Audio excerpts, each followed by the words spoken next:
cordial saludo a quienes nos acompañan esta noche en un nuevo episodio del programa de la Diputación Ciudadana de nuestro diputado Tomás Hirt. Esta noche nos acompaña el capitán de ejército y además abogado, don Rafael Harvey, y vamos a tocar un tema bastante controversial. Se trata de la corrupción dentro del ejército de Chile, ¿no? Lamentablemente hemos sido testigos dentro de los últimos tiempos de distintos episodios de corrupción que han empapado y que han demostrado los turbios negocios de altos cargos, de altos mandos de la institución respecto de los dineros públicos, ¿no? Esta situación ha mostrado la fragilidad de nuestra legislación, de nuestro Estado de Derecho, para abordar este tipo de situaciones, especialmente dada la importancia de tener y contar con personas que sean fieles a la institucionalidad y proteger los bienes de todos los chilenos y chilenas. Esta institución y esta situación es la que ha vivido nuestro invitado, el capitán Rafael Harvey. Durante los últimos años ha vivido una verdadera persecución y últimamente ha sido llamado a retiro de la institución que lo ha cobijado a él y a toda su familia por generaciones. Todo esto por una cúpula corrupta, ¿no? Que desprestigia a la institución y nos hace ver la peor parte de nuestro Estado. Es evidente que si queremos limpiar la institución del ejército, se requiere que aquellos que denuncien las situaciones de corrupción o malas prácticas tengan la protección debida. Y no puede ser amonestado por esto, por sus superiores, y ciertamente menos aún que sus cargos y sus empleos corran un peligro. Ya se ha avanzado en el Parlamento en un proyecto de ley que se haga extensivo respecto a la seguridad de los denunciantes para aquellos miembros de las Fuerzas Armadas, como existe hoy en día en el Estatuto Administrativo para todos los funcionarios públicos, pero que no se les aplica actualmente a ellos.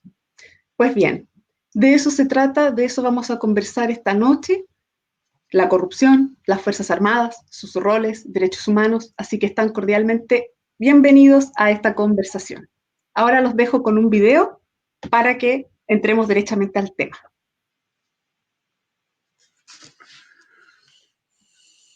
El capitán Rafael Harvey hace ya varios años denunció la corrupción que se estaba produciendo al interior del ejército, casos extremadamente graves que dieron origen a una serie de investigaciones de la cual esperamos que en algún momento hayan condenas y se defina con claridad quiénes han sido los culpables de esta corrupción. Lo insólito del caso es que ahora nos enteramos que el ministro de Defensa, Alberto Espina, ha decidido dar de baja, sacar del ejército a quien justamente hizo estas denuncias, a quien delató las situaciones de irregularidad, de robo, de corrupción que se estaban produciendo al interior del ejército. Es por eso que hoy día he oficiado al Ministerio de Defensa, al Ejército de Chile, para que entregue toda la información respecto de por qué se dio de baja al capitán Harvey, cuáles fueron los motivos, qué sucedió con la información que le entregó, si se llevaron adelante las investigaciones y, en definitiva, cómo justifican que alguien que da la información para detener la corrupción en el ejército sea dado de baja de esa institución, lo cual a todas luces parece absolutamente inexplicable. Por eso he enviado este oficio en el día de hoy. Bien, perfecto. Ahí estaba el video entonces para introducirnos directamente en el tema. Ahora veo a nuestros panelistas. Capitán Rafael Harvey, bienvenido. Buenas noches, gracias por acompañarnos. Y por supuesto a nuestro diputado Tomás Hirt. Buenas noches, ¿cómo están? Hola, ¿qué tal? ¿Cómo estás, Daniela? Gracias por ayudarnos haciendo este programa y, por supuesto, saludar al capitán Harvey. Yo le avisaba a mucha gente que tenemos este programa hoy día, lo hemos subido a la red y la verdad es que hay un interés muy, muy grande desde el presidente de la Comisión de Defensa, Jorge Brito, pasando por muchos diputados, diputadas, pero también mucha gente anónima que ha estado muy impactada y sorprendida por lo que está pasando hoy día en el ejército y que ha manifestado interés. Así que creo que es una tremenda oportunidad la que tenemos hoy día. Sí, efectivamente. Capitán, ¿algunas palabras para comenzar? Sí. No, agradecer la invitación al señor diputado, también a ti, Daniela, y bueno, poder conversar ahí sobre lo que sobre todo lo que ustedes quieran preguntar, y también agradecer los oficios y las acciones que ha hecho el señor diputado. Muchas gracias, capitán. Efectivamente es un tema delicado, sensible. Hemos vivido y venimos de un periodo conflictivo respecto de todos estos casos de corrupción de las Fuerzas Armadas en general. Y para un poquito además contextualizar a las personas que están viéndonos ahora, ¿nos podría explicar brevemente la situación en la que se encuentra actualmente en el ejército? A ver, solo vamos a hablar, Daniela, de lo actual, o cómo llegamos a la actualidad, o más que nada... ¿Cómo llegamos? Podría ser, ya, ¿cómo llegamos? ¿Cómo llegamos? Para entendernos, para que vayamos entrando en la dinámica. Bueno, sí. normal que usted me dice que brevemente, porque la verdad es que es demasiada información. Pero en síntesis, claro, en síntesis, Daniela y señor diputado, llegamos a esto porque no hay protección al denunciante de hechos de corrupción. El 2015, tal como adelantamos algo, yo hice una denuncia específica, y aquí hay que aclarar que uno no hace denuncias contra el ejército. Aquí lo que está haciendo el diputado, y han hecho también otros parlamentarios, no es contra el ejército, es contra determinadas personas. Aquí dicen, yo he visto algunos noticieros que dicen, el capitán que denunció al ejército. No, yo no podría tener más cariño por el ejército, son determinadas personas. Y el 2015 la denuncia fue contra 3 militares, un coronel, un teniente coronel y un mayor, que le cobraron a soldados con criptos de escasos recursos y familias vulnerables elementos de abrigo. Elementos de abrigo que tiene que entregarlos, por supuesto, el ejército, y que tiene dinero para eso. A mí me pareció impresentable, lo denuncié por escrito, y desde ahí empezó una persecución desenfrenada. Terminé pasado a complemento, que es la antesala al retiro. Luego terminé acusado de sedición. Estuve 3 semanas preso. Después se intentó pasarme a retiro el 2016. Lo denegó el gobierno anterior, el 2017, lo mismo. Entre medio de eso se me estaba condenando a 10 años de cárcel efectiva por la sedición. O sea, una mayor pena en comparación a la del mayor Cereceda, que tiene a su haber en Antuco 44 muertes. Bueno, en mi causa no había ningún muerto, no había pérdida de cargo, pérdida de dinero, no. Había un fiscal militar que dentro de su concepto jurídico decía que yo había instado al desorden a los soldados porque ellos fueron también a denunciar distintos hechos a la Fiscalía Militar. Y así ha seguido, digamos, la persecución hasta que este gobierno, el ministro Ospina, no sé qué le habrá pasado, y firmó finalmente el retiro, para sorpresa de todos. Porque aquí hay algo relevante. Yo el 12 de agosto del año pasado hablé con el ministro Ospina personalmente después de 32 solicitudes de audiencia, me recibió. 32. Y fui con mis 2 abogados, y a propósito de todo eso, un reconocimiento a ellos. Son 2 abogados reconocidos, y sin la ayuda de ellos estaría liquidado, don Nelson Caucoto y Francisco Ugaz. Y ellos escucharon lo mismo que yo. El ministro Ospina dijo, en tanto Harvey sea denunciante de hechos de corrupción, no voy a firmar su retiro. Y esa condición no ha cambiado. Entonces, lo que sí había vigente era un recurso de protección contra la Junta de Generales del 2018, que me calificó, que nunca me quisieron entregar los nombres para poder ver si había alguno de ellos, había un denunciado dentro de ellos. Y ese recurso de protección, la Corte falló 2 cosas. Lo primero es que era ilegal y arbitrario que no se entregaran los nombres, porque toda vez que Harvey dice es denunciante de corrupción, pueden haber involucrados en su calificación. Y por otro lado, la Corte no otorgó la protección al denunciante. Dijo que no correspondía otorgar protección al denunciante. Pero lo más extraño es que de manera paralela a la tercera sala de la Corte Suprema, sí sacó un dictamen y ordenó al Contralor proteger a los denunciantes de corrupción.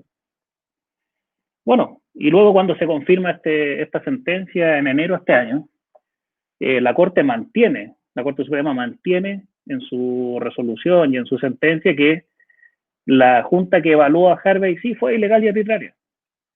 Y por otro lado, bueno, no otorga la protección al denunciante.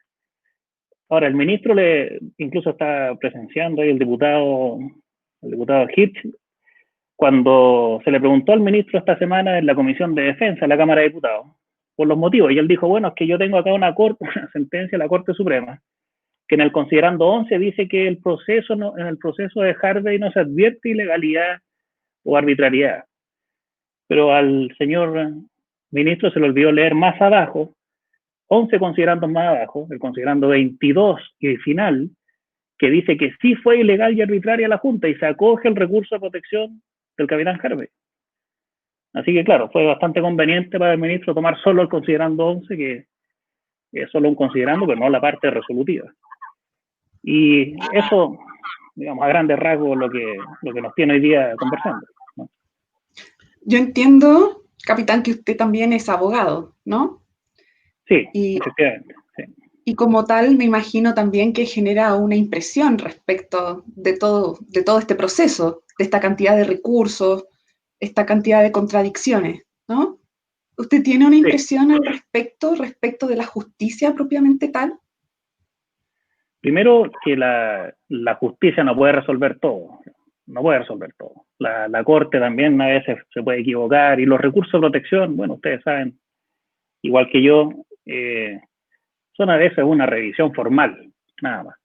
No son en detalle, no son un proceso judicial largo, nada.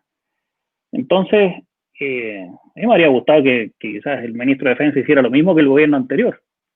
Una resolución dejando sin efecto una junta que me calificó y ordenando la invalidación, y se acaba. Pero aquí, claro, el ministro Ospina dejó todo en manos de la justicia y después interpretó a su gusto lo que él quiso interpretar de la sentencia, erróneamente. Y se escuda en eso, dice, no, es que yo tengo que cumplir la ley. No, lo que tiene que cumplir el ministro Ospina son las 2 convenciones internacionales que hemos firmado como Estado. Yo no sé si a este gobierno le gustan los informes internacionales, pero seguramente con mi caso van a tener uno más. Y no están cumpliendo la Convención Interamericana contra la Corrupción, que firmamos el año 96, y la Convención de las Naciones Unidas Anticorrupción, que firmó el Estado el 2006. El 93 la primera y el 2006 la segunda. Eso es lo que tiene que cumplir el ministro Ospina, no considerando que interpreta a su conveniencia. Sí, comprendo. Tomás, ¿algún comentario respecto de la situación? Muchos. Sí sé. Sí sé. Algunos.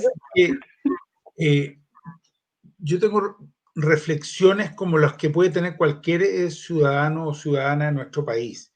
Siempre hemos vivido con la imagen, la sensación de que no hay corrupción en nuestras Fuerzas Armadas.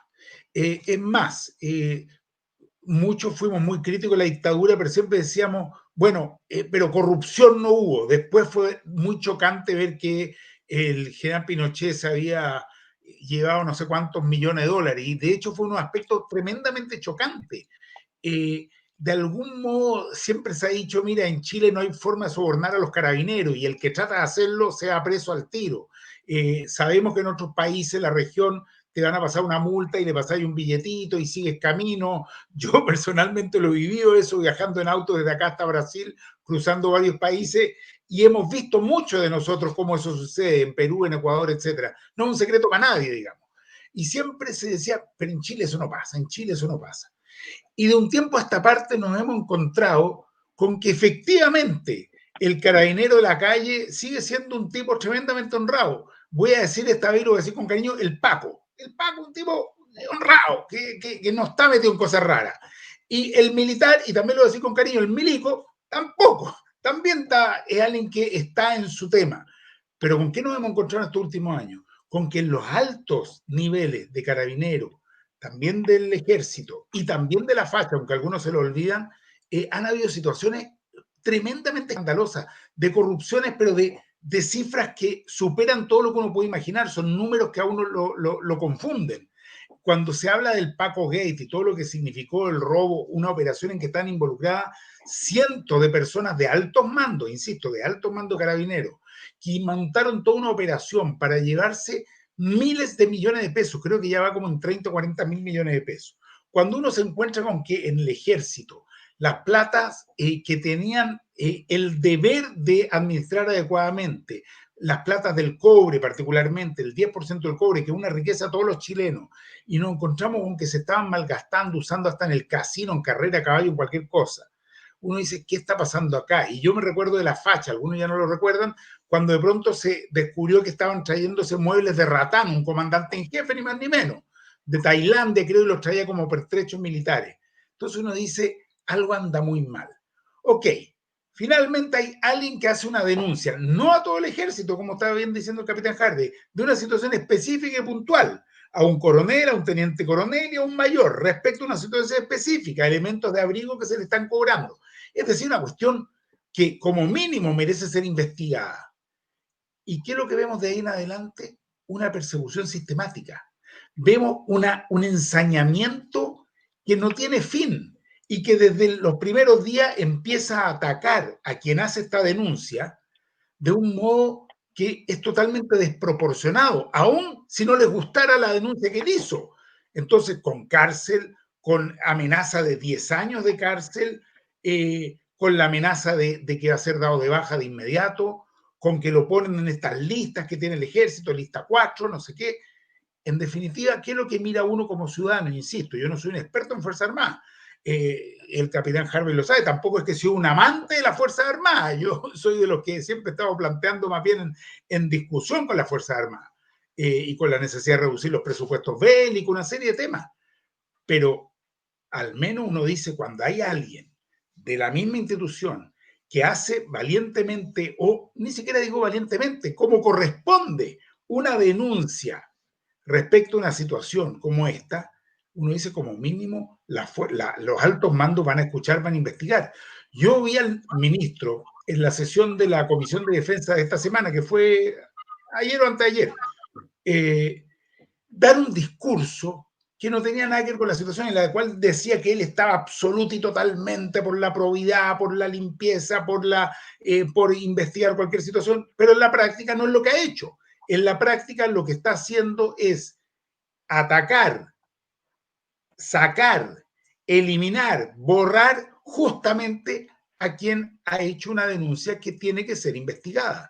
Y por lo demás está incumpliendo la ley el ministro de Defensa y el comandante jefe del ejército, porque están sacando de las filas a alguien que en este momento es denunciante y que como tal no puede ser sacado mientras esté en esa situación. Por eso que yo he oficiado y en el oficio que he enviado al ministro de Defensa, a la subsecretaría del Ministerio de Defensa, al comandante en jefe del ejército, para que informen si efectivamente el capitán Harvey es denunciante en el caso que está llevando adelante la ministra Romy Rutherford, que sabemos que es así, pero queremos que ellos lo digan y lo pongan por escrito, porque ese es un argumento sólido que prohíbe e impide que el capitán sea pasado a retiro. Entonces, yo quiero decir que yo estoy involucrado en esta situación no porque tenga un especial afecto o una situación de cercanía con uno o con otro, sino porque me parece fundamental que una institución como el Ejército u otras de las Fuerzas Armadas tengan limpieza absoluta y que cuando se denuncia una situación de irregularidad, en este caso de platas o en casos de violación a los derechos humanos o de cualquier otro tipo de abuso, en fin, sean debidamente investigadas y que las denuncias sea protegido y no perseguido como estamos viendo actualmente. Me parece muy lamentable todo lo que está pasando y por eso que creo que es un caso tan relevante y al que hay que mantener con mucha atención lo que está pasando. Sí, Tomás, gracias por tu comentario. Efectivamente, esta situación da cuenta de los peligros de la corrupción, porque además no solo tenemos que pensar que tiene un efecto en la propia institución, porque lo tiene, sino que tiene un efecto social importante. Toda la sociedad percibe las instituciones de una manera, y en este sentido es sumamente delicado que se perpetúen estas circunstancias y que no se le dé la debida protección a quien está haciendo lo correcto finalmente, ¿no? Y en ese sentido también me gustaría preguntarle al capitán Rafael Harvey cuáles han sido sus consecuencias personales, porque van varios años de todo este peregrinaje, ¿no? De tribunal en tribunal. Me imagino que hay un estrés muy importante asociado a toda esta situación. ¿Cómo ha vivido este proceso? Sí, efectivamente, Daniela, es un tremendo costo personal y familiar. Yo aquí, sin el apoyo, por ejemplo, de mi señora, que ha vivido todo esto desde el inicio, ella ha sido mi pilar fundamental para poder seguir y estar tranquilo. Menos mal que mis dos hijas son pequeñas y no logran aún darse cuenta, ¿no? Cuando ven, eso sí, un uniforme en televisión, dice, mira, el papá, pero más que eso no logran percatarse. Pero un tremendo costo personal y familiar, porque se ha tomado, digamos, como decía el señor diputado, desproporcionado, es algo institucionalizado en contra. Entonces, claro, estamos contra con mis dos abogados, estamos contra todos los abogados del ejército, todos los del ministerio, y aparte de eso, y aquí quiero irme a otro lado, que es ¿dónde están los pilares de la corrupción? El Consejo de Defensa del Estado. Ahí quizás se podría ver qué se puede hacer a nivel legislativo, pero el Consejo de Defensa del Estado defiende a rajatabla la corrupción.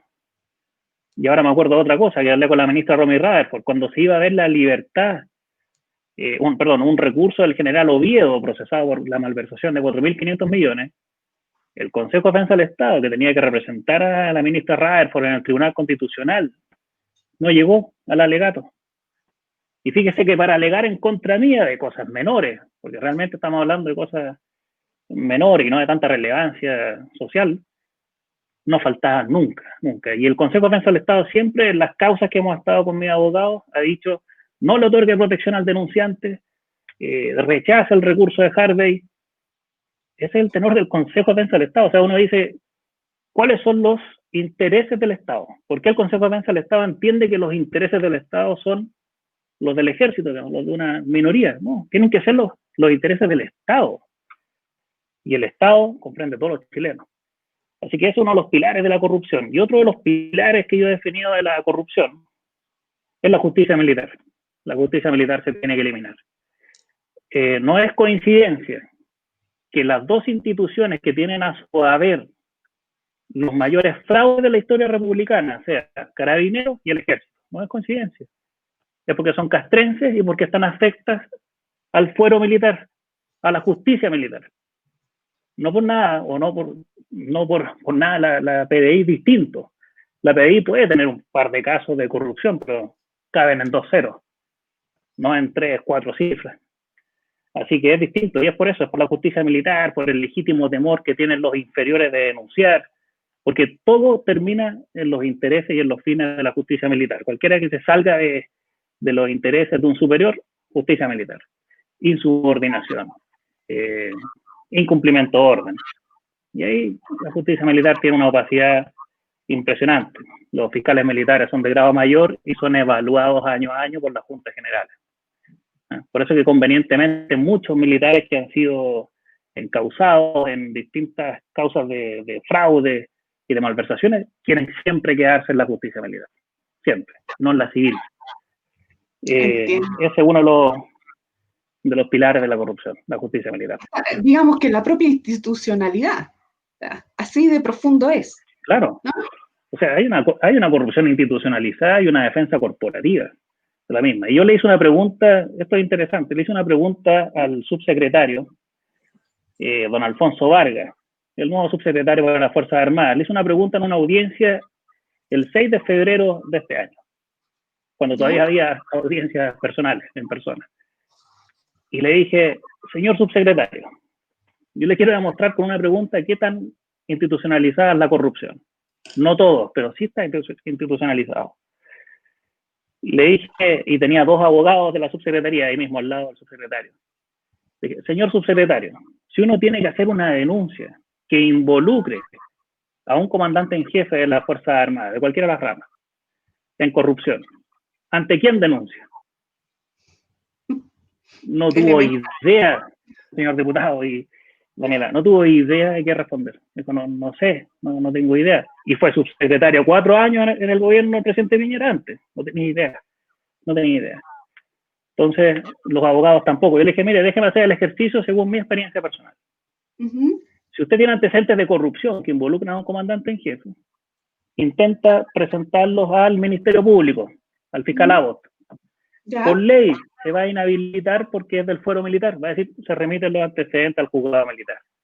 Sí. En el juzgado militar van a llegar los antecedentes a un subordinado directo, comandante en jefe. Directo, o sea, el comandante en jefe es quien decide su carrera y le llega denuncia de su superior.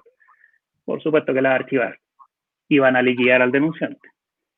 Después, sigamos al ejercicio. Ante la Contraloría General de la República, la Contraloría General de la República no investiga delitos, primero. Y lo único que hace la Contraloría cuando le llegan antecedentes graves es remitirlo al mismo comandante en jefe y decirle, mire, aquí están todos los antecedentes, hay antecedentes que lo involucran incluso a usted, haga una investigación y cuando la tenga lista, con mucha autocrítica, se propone una sanción a usted mismo. Es irrisorio. Y después, ante el ministro de Defensa, que es el superior directo comandante en jefe, yo tengo 32 solicitudes de audiencia al ministro en el 2018 y 2019 y están registradas por ley del lobby. Y esto es algo que vengo a desclasificar aquí frente al diputado. Muchas de ellas, alrededor de 16, dicen para entregar antecedentes de corrupción que involucran al actual comandante en jefe al señor ministro para que tome una resolución. Antecedentes, o sea, no es un cuento, no, antecedentes de corrupción. No se accede a la audiencia. ¿Debido a qué? No se accede a la audiencia, o sea, al ministro, ningún motivo. Ninguno. Entonces al ministro no le interesa lo que hacen sus subordinados. No le importa, no le interesa. Pero él dice tolerancia cero con la corrupción. Falso. Lo que dijo en la Comisión de Defensa. Falso. Dijo, tenemos banner de denuncia. Mentira. No, usted se mete hoy día, terminada esta entrevista, a la página del ministerio, no existe banner de denuncia en el ministerio. No existe. No hay. En las páginas de las instituciones hay, pero le llega a un coronel. ¿Qué pasa si no quiere denunciar a un general?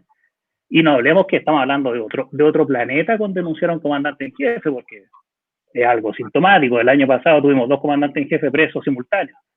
Entonces, no estamos hablando de algo improbable. No, sí es probable.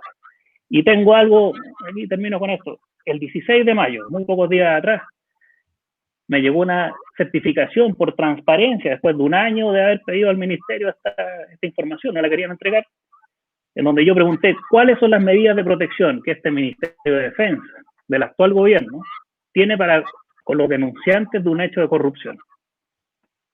No me va a creer, señor diputado y Daniela, me responden certificándome en el ministerio de que no existen medidas de protección.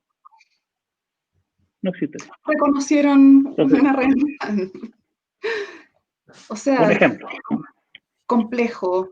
Ciertamente entonces estamos ante una institucionalización, ¿no? A una fórmula, a un estado de cosas que parece perpetuar los estados y que evita entonces que las personas puedan denunciar y que de alguna manera trabajemos contra la corrupción. Si finalmente ese es el tema, ¿no? Entonces, qué interesante. Y lo último, algo sintomático también, hay que acordarse que, señor diputado, el 10 de agosto del año pasado, 2 titulares, primera plana, en la Biobío y en la Tercera. Inteligencia del Ejército investigó a 4 denunciantes de corrupción. O sea, yo digo, ¿en qué minuto se perdió la inteligencia y los mandos y el comandante en jefe y el jefe de inteligencia en decir, investiguen a los denunciantes? Porque yo invertiría todos esos recursos en investigar a los denunciados y así por lo menos ayudar a la ministra Rutherford. No, ellos entienden que el denunciante es el desleal, que cómo no deja de robar a su coronel y a su general tranquilo. Ese es el concepto, aunque parezca incluso irrisorio. Ese es el concepto de la inteligencia. Miles de millones invertidos en la inteligencia para espiar a 4 denunciantes. No, entonces, en el fondo, ¿usted diría que tiene que ver entonces con una cultura militar también? De esto de defender al superior jerárquico, ¿sí? Y en ese sentido... Y más que defenderlo es el legítimo temor al superior. Y a propósito del aspecto de los estudios, por ejemplo, las capacitaciones, ¿hay en el ejército capacitaciones respecto de estas temáticas o incluso de derechos humanos a propósito de lo que vivimos el año pasado? ¿Existen programas de aprendizaje de este tipo? Sí. Yo, de todo lo que, solo para hacer una precisión, de todo lo que hemos hablado y de todo lo que voy a hablar, tengo todo en documento, porque uno realmente, y uno aprende también con lo que me pasó con el ministro Espina, ya no puede confiar en la palabra empeñada actualmente. Entonces todo lo tengo por documento. Sobre la formación, yo pregunté también por transparencia al ejército el año pasado. Pregunté dos cosas. Primero, ¿cómo se le enseña a los cadetes de primer año a referirse y denominar el periodo de la historia comprendido entre 1973 y 1990? Me respondieron por transparencia, el segundo al mando del ejército, firmado por él, que a los cadetes se les enseñaba a denominar ese periodo como gobierno militar. Entonces uno dice, ¿cómo se le enseña a los cadetes que están empezando que fue un gobierno militar? Si fue una dictadura, porque un gobierno implica varias cosas: la separación de los poderes del Estado, que no hubo vulneraciones de derechos humanos tan graves ni sistemáticas como las hubo, que no hubo condenas internacionales. Entonces, gobierno militar. Y uno de los profesores que me ponen ahí que está enseñando derechos humanos es un general de apellido Hargreaves, que no tiene nada que ver conmigo, pero Hargreaves, que fue un señor que lo dieron de baja el 2006 por decir que él compartía todo lo que había pasado en el gobierno militar, que estaba orgulloso de la obra. Bueno, ese señor que lo dieron de baja por ese comentario el 2006, Vivian Blanlot, estaba de profesor de Derechos Humanos en la escuela militar. Y lo último, hablando de derechos humanos, ¿cuántos militares, también pregunté, han visitado el Museo de la Memoria? No se trata de compartir una visión política. El Museo de la Memoria muestra una historia que así fue y así pasó. No hay ninguno, no existe militar que haya ido. Bueno, yo sí, pero por un interés personal. Pero como programa o como programa de estudio, nadie ha ido al Museo de la Memoria, no existe. Así que eso es lo que hay respecto a la educación de los cadetes o la formación en derechos humanos. Entonces, gracias por todos estos comentarios, porque dan cuenta realmente, y esta es mi opinión, me gustaría que Tomás también pudiera compartir su impresión al respecto, de que es muy necesario, fundamental, discutir respecto de las Fuerzas Armadas, su rol, la formación, porque incluso en tiempos de catástrofe, de pandemia que estamos viviendo actualmente, también se echa de menos, sí, una participación más activa quizá respecto de las Fuerzas Armadas. En el fondo, parece legítimo replantearnos y cuestionarnos cuál es el rol, ¿cierto? Y cuál es la formación que debieran tener también. Tomás, ¿podrías hacernos algunos comentarios al respecto? Yo creo que hay muchas cosas que hay que reflexionar respecto de las Fuerzas Armadas en nuestro país. Mira, el año pasado, a propósito de estos casos que se están investigando de corrupción al interior del ejército, tú sabes que está la ministra Romy Rutherford, digamos, investigando en la Corte Marcial.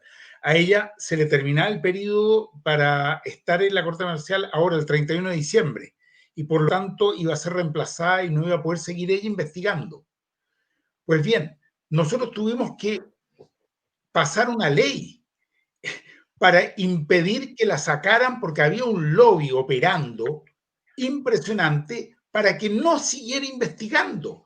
Es decir, fíjate lo que te estoy diciendo. En vez de decir qué bien que tengamos a esta ministra investigando, avanzando con la investigación, citando a los comandantes en jefe, buscando efectivamente cómo está construida toda esta red de corrupción, empieza a operar otra red que busca sacarla, que busca que esto quede en silencio, que busca tapar.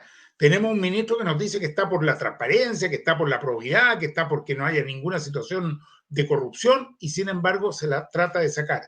Tuvimos, insisto, en la Comisión de Constitución tuvimos que hacer un trabajo muy complejo, muy difícil para lograr que por ley la Corte Marcial pudiera prorrogar su periodo o digamos la Corte Suprema es la Corte Marcial, y eso sucedió y fue así, y gracias a eso ella puede estar investigando. Pero esto te da cuenta de todo un problema que hay con la justicia militar, que lo decía recién el capitán Harvey, que yo coincido. Entonces, acá hay toda institucionalidad que tiene que ser revisada.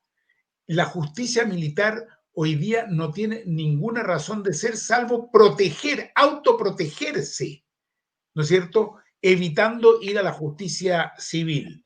Entonces, en materia judicial tienes ya una situación totalmente irregular que la dejamos acá, tiene que ser revisada. En materia previsional, aunque se me enoje el capitán, evidentemente hay una situación ahí totalmente irregular, pues.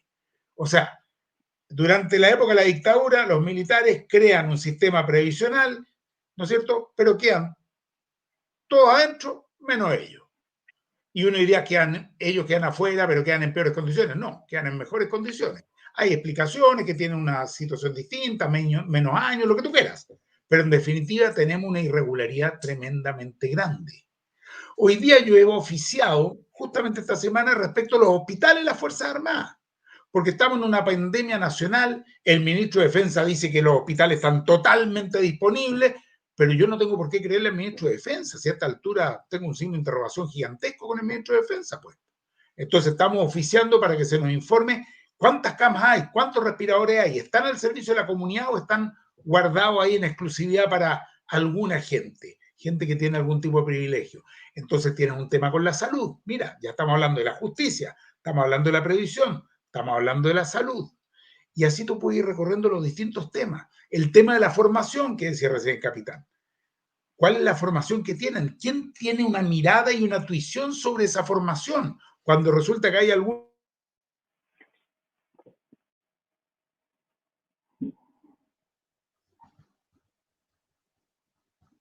Parece que tenemos un problema con la conexión de Tomás. No, pero es que... ¿Volverá? Creo que sí. Un poquito. Va a volver. Es que estaba bien lo que estaba hablando en todo caso. Yo, bueno, continuemos. Daniela, sobre el concepto de seguridad nacional. Algunos dicen que muchas cosas las responden, por ejemplo, de no entregar datos por transparencia porque puede afectar la seguridad nacional. Está muy dejado ese término. Y la verdad es que yo creo que lo único que afecta a la seguridad nacional es realmente haber visto en este tiempo que generales y coroneles son permeables al dinero. Y al ser permeables al dinero, son ellos quienes tienen acceso a los planes de guerra, a la información del armamento. Entonces, eso sí puede realmente vulnerar la seguridad nacional. Así que un concepto después quizás a revisar. A que lo discutamos, a que lo conversemos, y esa es la invitación también. Discúlpenme. Eso es importante. Hola, Tommy. Ahí volvemos. Qué bueno que regresó. Estamos con la señal muy inestable. Yo creo que son tantas centenas de miles de personas que están ocupando las redes en este minuto que nos está pasando muy a menudo. Pero en definitiva, para cerrar simplemente, porque veo que ustedes ya no quiero interrumpir, pero tenemos temas en distintas áreas, eso es lo que trataba de decir. En el área de la justicia, con la justicia militar, que es una irregularidad. En el área, ¿no es cierto?, de la previsión, hay una situación que tiene que ser revisada. Yo no quiero que les bajen las pensiones, quiero que les suban al resto de los chilenos. En el área de la salud, tampoco quiero que tengan menos calidad de salud. En mi distrito están los 3 hospitales, el de la Fuerza Aérea, el de Carabineros y el del Ejército. Son excelentes y prestan servicio a la comunidad, no me cabe ninguna duda. Quiero que eso sea un bien que esté a disposición de la comunidad en general. No quiero quitarle esa posibilidad a la gente de la Fuerza Armada. Entonces, después en el cómo se le asignan los recursos y cuántos son los recursos que como país tenemos que hacer un debate que se utilizan hoy día donde tenemos emergencia y necesidades tremendas, cuánto vamos a destinar a la Fuerza Armada, cuánto destinamos a otras necesidades que tiene el país, salud, educación, vivienda, trabajo, medio ambiente, etc. Entonces, creo que todo esto nos habla de que necesitamos mayor integración. Necesitamos poder tener un debate mucho más paritario, más abierto, en el que se pueda reflexionar en conjunto, en el que no se puedan ver En todo caso, ahora que Tomás se fue nuevamente, justamente para allá iba la conversación que teníamos nosotros, ¿no? A propósito de esta conversación importante como sociedad, nos hace falta. Y a propósito de esto, también quisiera preguntar, capitán, ¿usted piensa que esta conversación también es propia de una discusión respecto de la modificación de nuestra Constitución? Sí, claro, totalmente. Yo creo que todo aporta, también lo que acaba de decir el diputado, también en términos de salud, de educación, y sobre todo yo dejaría algo de nivel constitucional, que es el término de la obediencia reflexiva. Aquí hay que recordar que en Antuco, cuando murieron 44 soldados y un sargento el año 2005, fue justamente porque el mayor que estaba a cargo de Antuco Señor diputado, estábamos hablando sobre qué se podría incluir en el debate constitucional. ¿Sí? Estaba escuchando, así que sigue nomás, por favor. Y yo vi los expedientes Cantuco y vi que 5 suboficiales le representaron al mayor, se le decía, mi mayor, no es bueno marchar porque puede pasar esto, puede haber riesgo. Dijo, no, yo soy el jefe, yo lo ordeno, se acabó. Bueno, y marcharon. Ahí tenemos el resultado. ¿Qué es lo único que hizo la autoridad de la época para eso? Como determinaron que el problema era que habían cumplido la orden a rajatabla, determinaron que el año 2006, un año después, sacaron la Ordenanza General del Ejército, firmada por el presidente Lagos, el ministro Rabinet, el comandante en jefe de la época, el señor Cheire. Lo que decía esa Ordenanza General del Ejército es que ahora debían cumplir primero con el deber de representación, al representar al superior de que estaba mal dada la orden, no podía tener consecuencias nefastas. Si cuando se representara eso se mantenía la orden, el inferior estaba capacitado para aplicar la obediencia reflexiva, es decir, no cumplir la orden y sin consecuencias. Yo quiero decir que esa ¿no se aplica? Ordenanza General del Ejército, señor diputado, es basura completa. No basura. Se aplica. Hay que pasarla por la... No se aplica. Y el mejor ejemplo de eso es que el Código de Justicia Militar, en su artículo 362, habla de la obediencia absoluta. Obediencia absoluta y debida. Es decir, existe el deber de representación del inferior, pero si el superior mantiene la orden dada, el inferior deberá cumplirla en los términos dados. Se acabó. Y si no, hay insubordinación. Mejor ejemplo de eso es el soldado de apellido, creo, Vergara o Verdejo, en Antofagasta el año pasado, para el estallido social. Se negó a subir al avión, dijo, no, yo no quiero subir, no quiero disparar contra mis compatriotas, dejó el fusil en el suelo, procesado por insubordinación. ¿Qué pasa con la obediencia reflexiva de la Ordenanza General del Ejército? Basura, no se la aplicaron. Estuvo un mes preso y lo van a condenar. Sin duda lo van a condenar. No va a poder alegar la obediencia reflexiva porque quedó del menor rango legal. Aquí me van a entender ustedes dos. Del menor rango legal de rango reglamento. Código de Justicia Militar, rango legal. Así que faltó ahí a las autoridades de la época haberlo dejado al mayor nivel.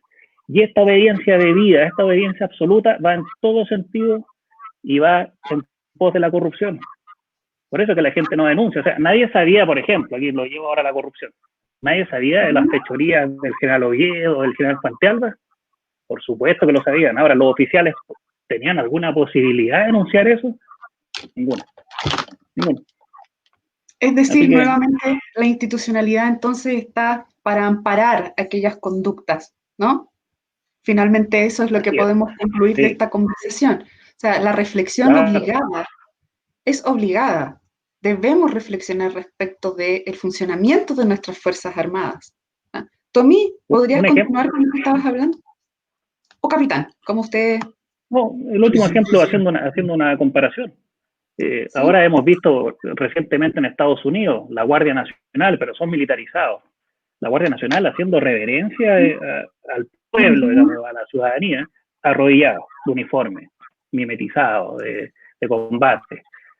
Eso jamás se podría ver en Chile, digamos, ¿no? ¿Y qué piensa de eso? ¿Qué piensa de eso, de esa actitud de los militares norteamericanos? ¿Qué piensa usted de los estadounidenses?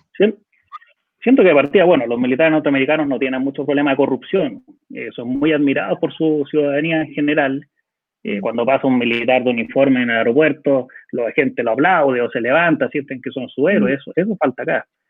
Los problemas de corrupción han quitado la valoración de las Fuerzas Armadas, han quitado incluso el respeto en algunas veces, y tenemos que lograr eso.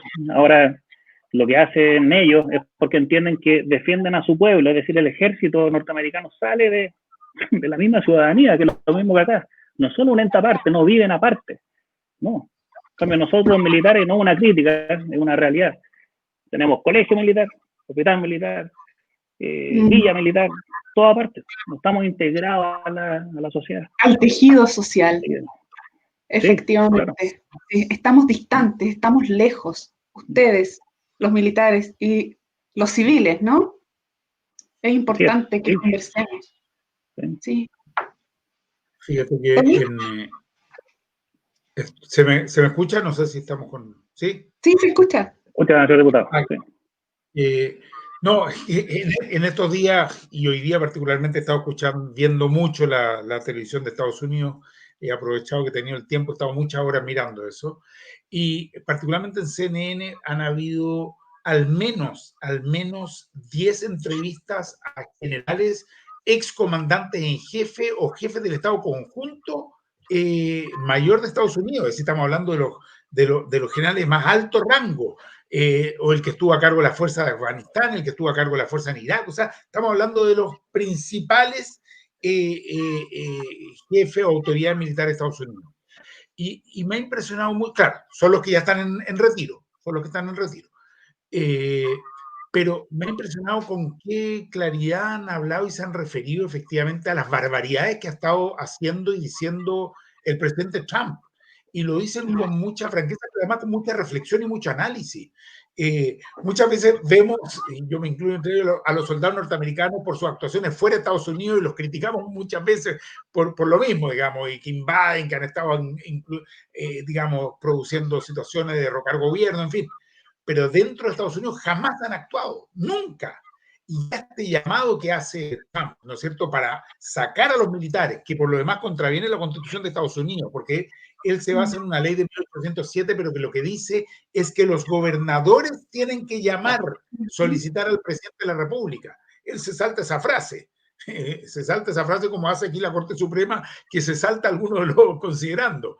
Entonces, pero te refleja militares que no están dispuestos de ninguna manera a salir a atacar a su propio pueblo. Y tal como tú dices, que hoy día incluso se arrodillaban en un pedido de disculpa y de sintonía con la gente por el horror que están viviendo frente al asesinato de George Floyd. Entonces, uno dice, aquí hay mucha reflexión pendiente. Yo insisto en eso que estaba diciendo antes, es necesario generar instancias de diálogo, de comunicación, de reflexión conjunta. Yo me acuerdo cuando yo fui candidato presidencial el año 2005, pedí una audiencia con el comandante en jefe del ejército de la época. Y a él le llamó mucho la atención y estaba muy, muy sorprendido y muy extrañado. Y yo decía, pero ¿por qué? Está bien, yo seré alguien que se identifica con un sector político, pero las Fuerzas Armadas se supone que no son de un sector político. No. Nos reunimos, incluso fui con Guillermo Tellier, que era presidente del Partido Comunista, entonces parecía una cosa terrible. No, pero es que nos interesa escucharlo. ¿No? Lo mismo en la ANEP, yo he estado en varios seminarios en la ANEP y me parece que son muy importantes tener esa reflexión conjunta. Eso evitaría situaciones, mira lo que te digo, ¿eh? Eso evitaría situaciones como las que estamos discutiendo hoy día con el capitán Harvey, de corrupción o de que lleguen y lo saquen, ¿no es cierto?, y lo den de baja, porque habría una mayor integración cívico-militar. Por lo tanto, no podría actuar cada mundo en forma aislada, oculta, por debajo, ¿no es cierto?, sin que se vea. Sería todo mucho más transparente, más debatido, como corresponde en una democracia. Si en una democracia lo que corresponde es que los distintos poderes del Estado sean los que, de acuerdo a su propia estructura, pueden ir determinando el rol de la Fuerza Armada y no sea ese un campo tabú, un campo que no se toca, un campo que queda como protegido por una suerte de alero especial. Eso es lo que hay que evitar hoy día.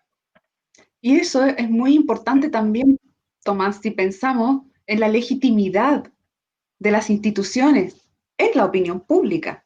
Es vital también, es vital que los ciudadanos confiemos en nuestras instituciones.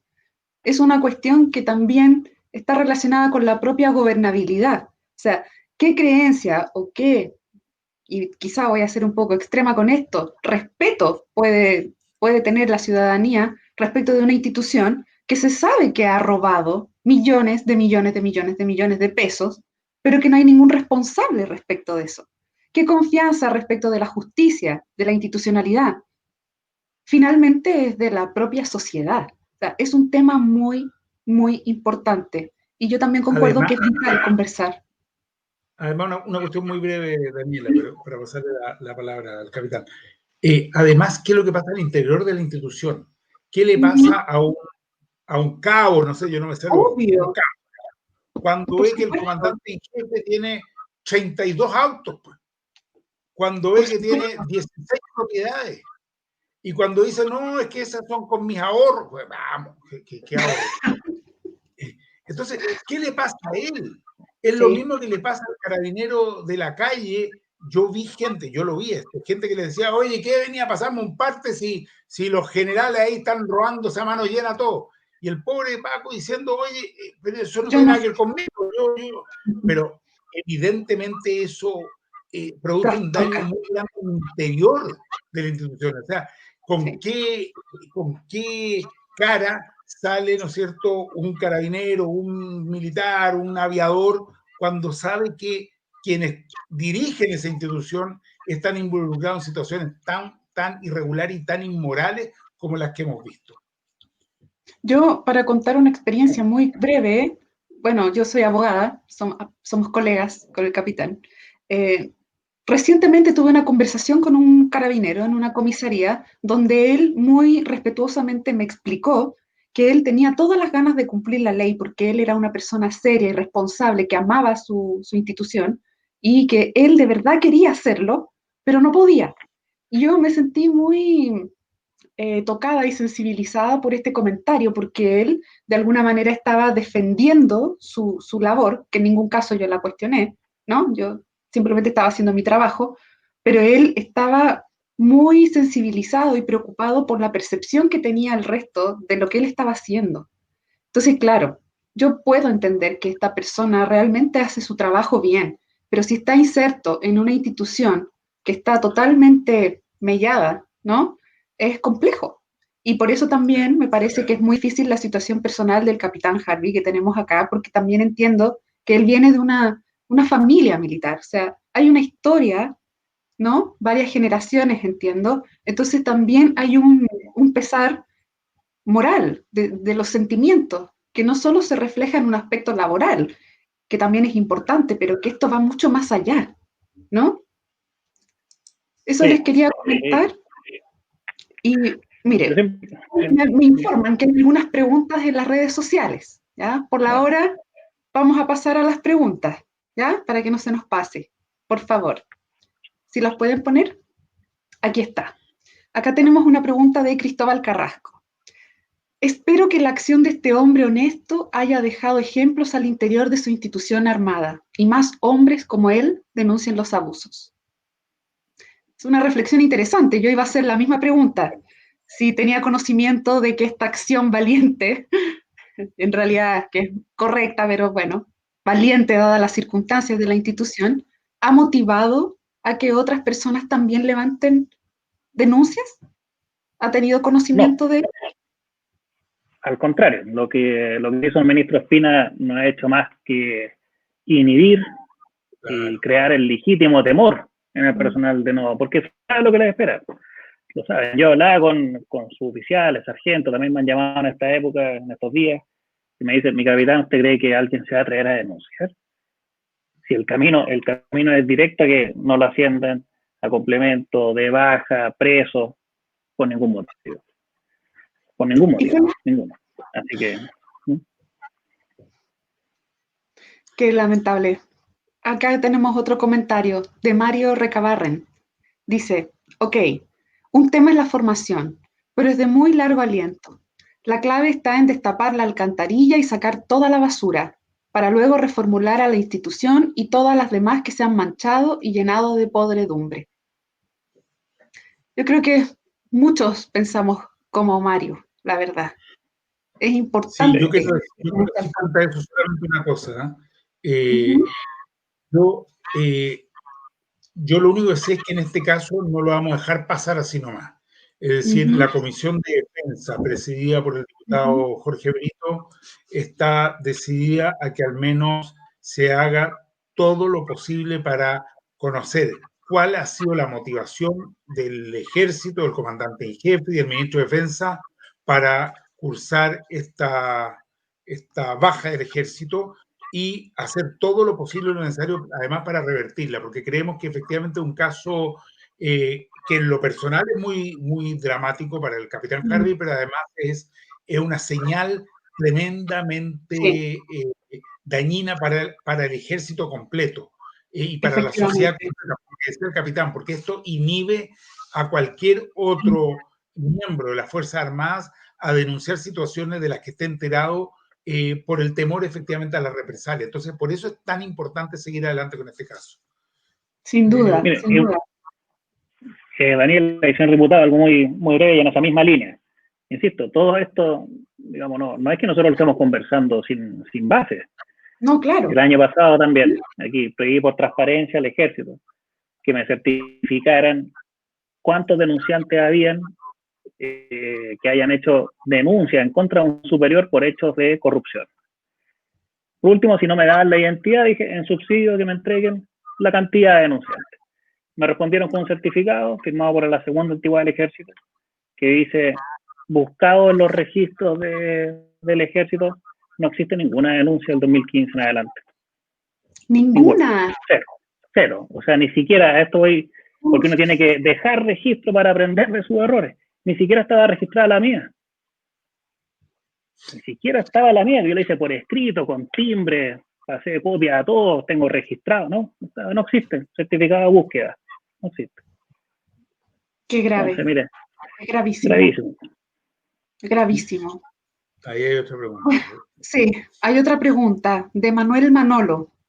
Dice, ¿será posible tener diversidad política y progresismo en las Fuerzas Armadas y en la formación de ellas en un futuro cercano? ¿Qué crees? Para el capitán Harvey. No se puede tener diversidad política y progresismo porque uno de los fundamentos de las Fuerzas Armadas del artículo 105 en adelante es que no estén involucrados en política. Yo creo que está bien y se tiene que mantener. Lo que sí tiene que haber una formación que sea totalmente dejada afuera el pinochetismo, que es muy fuerte todavía. Eso es lo que tiene que haber.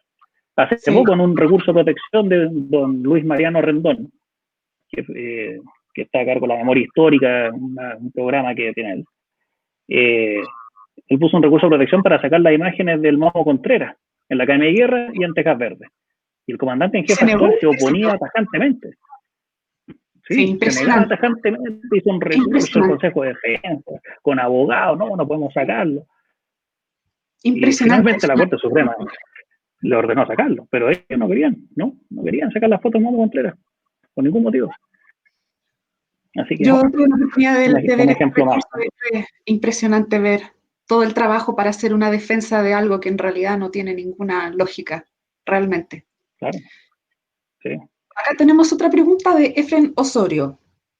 ¿Están de acuerdo en la existencia de 2 escalafones en las Fuerzas Armadas? ¿O es sinónimo del clasismo propio de las élites chilenas? Qué buena pregunta. Yo siempre me he preguntado eso, ¿eh? Porque hay categorías, pero lo dejo. Nunca se lo he preguntado a alguien que sea del mismo mundo. ¿Respondo yo? Sí, después mire, aunque hubiera un solo escalafón, va a seguir habiendo jerarquía. Yo creo que no es tan relevante que existan 2 escalafones. Habiendo uno también hay jerarquía. Pero sí hay que entender bien la jerarquía y no discriminar a los suboficiales. ¿En qué sentido? Y aquí voy también a lo que hablaba el diputado sobre Estados Unidos. El 2007, en una unidad, llegó de visita un general que era el general a cargo de la 4ª División Armada de Estados Unidos, que iba a tener más poder de fuego que toda Latinoamérica juntos. Un general de 3 estrellas. Y llegó con su conductor, un sargento. Y al minuto de hacerle el recorrido en el regimiento, después, cuando llegó de nuevo a la oficina del coronel, le dijeron, bueno, ahora, general, nos vamos a dividir porque tenemos que ir a almorzar, así que usted va al casino de oficiales y el sargento al casino de suboficiales. Separado. El general le dijo, no, eso no va a pasar. Yo almuerzo con el sargento al lado. Se le decía, esto era impresentable para el coronel chileno. Decía, pero ¿cómo no? ¿De qué está hablando, general? No puede entrar el sargento al casino oficiales, no, va a almorzar conmigo. Porque cuando estemos en la guerra, este sargento me va a cubrir la espalda a mí. Así que va a almorzar conmigo. Entonces no tienen esa discriminación, no tienen ningún problema los estadounidenses, porque entienden que tiene que haber una integración entre ellos y entrenan juntos y no tienen ningún problema. Pero, bueno, eso nos falta. Mucho, nos falta educación en ese sentido. Mucho. Tomás, para concluir. Sí, por la en general la idea de que exista un solo escalafón, pero yo creo que el tema de fondo es efectivamente el terminar con todos los clasismos, con toda la discriminación, con que se miren menos al otro, con que haya que ser de determinadas familias, con que haya que tener el tatarabuelo, bisabuelo, abuelo, padre, etcétera, para poder acceder, ¿no es cierto?, a las escuelas matrices. Eso me parece que es muy grave, o que en la Armada se mire si el apellido es suficientemente aristocrático o no, o si se es de familia católica, apostólica, romana, y ojalá además del Opus Dei o Legionario de Cristo. O sea, eso me parece que es tremendamente grave. Que esté tan instalado ese clasismo, ese elitismo que venía planteada en la pregunta. Creo que la gran lucha que hay que hacer es esa. Yo he visto en otros países, por ejemplo en Ecuador, que hay una sola, no sé cómo le llamo, un solo escalafón. Y bueno, y yo he conocido, me ha tocado conocer a generales ecuatorianos, pero que vienen de una extracción muy popular y que se han ido ganando el llegar hasta ese nivel por su estudio, por su esfuerzo, por su trabajo, por su dedicación, y a mí me parece que ese es siempre el valor que tiene que primar, y no el de qué familia y de qué cuna vienes, que creo que le ha hecho harto mal a la sociedad chilena. Así es. Concuerdo con la reflexión final. Y bueno, digo final porque también hemos llegado al límite de tiempo de nuestro programa y les agradezco muchísimo su presencia, sus comentarios fueron muy valiosos, muy interesante la conversación además. Y bueno, tocamos un tema sensible y por eso agradecemos la presencia del capitán Harvey. Muchas gracias por acompañarnos esta noche y muchas gracias, Tomás. Muchas gracias a ti, Daniel, y a todo el equipo que yo sé que está detrás. Siempre me gusta agradecerle porque son como el sargento que andaba con el general. Son los Sí. posibles del programa. Sí. Son un equipo grande donde está Danilo, Álvaro, Nico, Carmen Gloria, Flavio y varios otros y otras que también. Así que valorar el trabajo de ellos y el tuyo, Daniela, aquí ayudándonos en este programa, y por supuesto al Un placer capitán. para mí. Un placer. Vamos a seguir haciendo todo lo necesario para que esta situación tan injusta y tan irregular no pueda seguir avanzando. Por cierto, yo me sumo a las palabras de Tomás. Sí, muchas gracias. Gracias, buenas noches. Buenas noches, que estén muy bien. Cuídense mucho. Chao, chao. Gracias.